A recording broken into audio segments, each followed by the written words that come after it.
अभी हम बिरोल प्रखंड पर पहुंचे हुए हैं। यहाँ पे महिलाओं के साथ हमारी मीटिंग चल रही है। पटना जाने की तैयारी हो रही है। माइक्रो फाइनेंस से जूझ रही महिलाएं, जिस पर बहुत ज़्यादा लोन का प्रेशर है, और पटना को विधानसभा को घेरने की तैयारी चल रही है। हम लोग जगह जगह पे इस तरह की मीटिंग कर रहे हैं, महिलाओं से मिल रहे हैं। महिलाएं का कहना है कि हम लोग को बुरी तरह से प्रताड़ित किया जा रहा है, और हम लोग विधानसभा को घेरने के लिए हजारों की संख्या में यहाँ से चलेंगे। आपका परिचय? मेरा नाम रानी सिंह, जिला उपाध्यक्ष एपबा दरभंगा। बिरोल पहुँचे हुए हैं। माइक्रो फाइनेंस कंपनी से के जाल में जो महिलाएं सब फंसी हुई हैं लोन में, यहाँ पे माइक्रो फाइनेंस कंपनियां इन लोगों को परेशान कर रही हैं। तो अभी विधानसभा में इसके लिए प्रदर्शन होने वाला है 28 नवंबर को, जहाँ की पूरे विधानसभा को घेरा जाएगा। लाखों महिलाओं से पट जाएगी विधानसभा, और इन महिलाओं की समस्याओं को हम लोग सुने हैं। काफ़ी लोन का दबाव है इन लोगों पर। गांव में घुसकर माइक्रो फाइनेंस वाले आते हैं, बर्तन उठाते हैं, जलित करते हैं, मारपीट और गाली गलौज पर भी उतारे हो जाते हैं।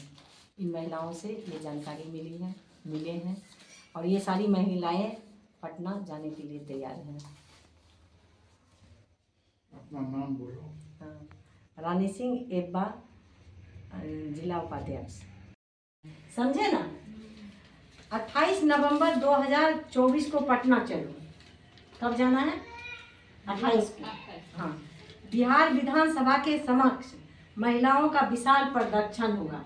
विधानसभा है ना पटना में, उसी जगह पे सिर्फ महिला होगी जिसका प्रदर्शन हो। बहने, बिहार में गरीब मेहनतकश महिलाओं की स्थिति बहुत खराब है।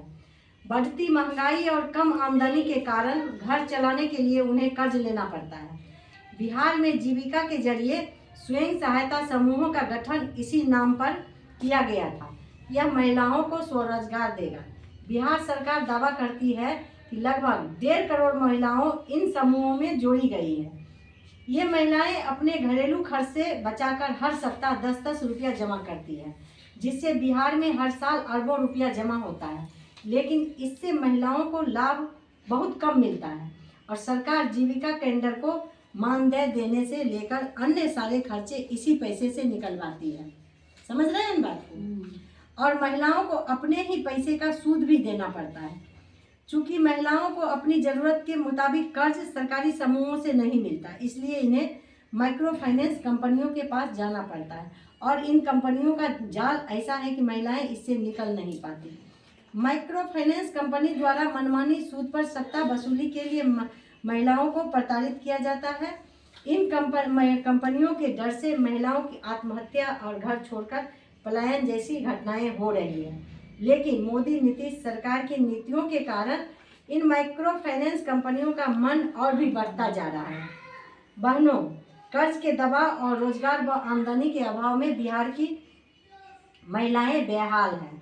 लेकिन मोदी जी कहते हैं उन्होंने जीविका दीदियों को लखपतिया दीदी बना दिया है। उनका यह कथन जले पर नमक छिड़कना नहीं तो और क्या है। इसलिए आइए बिहार विधानसभा के समक्ष हम महिलाएं अपने लाखों हस्ताक्षर के साथ पहुंचकर मुख्यमंत्री से मांग करें।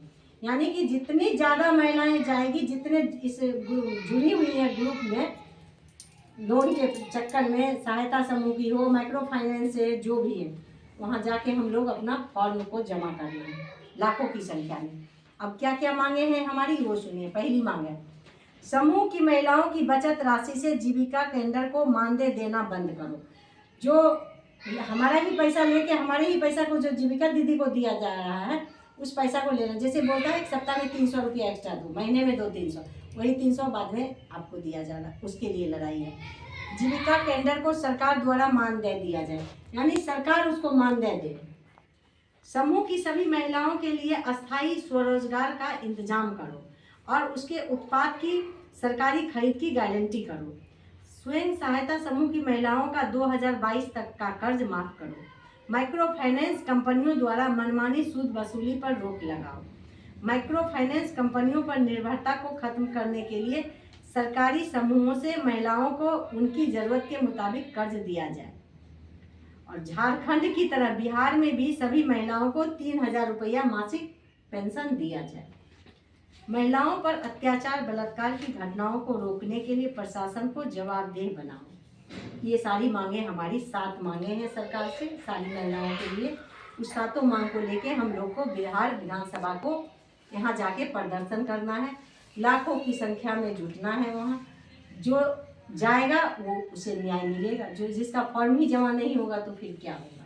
तो आज जो आप लोग सोच रहे हैं कि हम नहीं जाएंगे, हमें ये काम है, ऐसे है, और फॉर्म पे हम ये क्या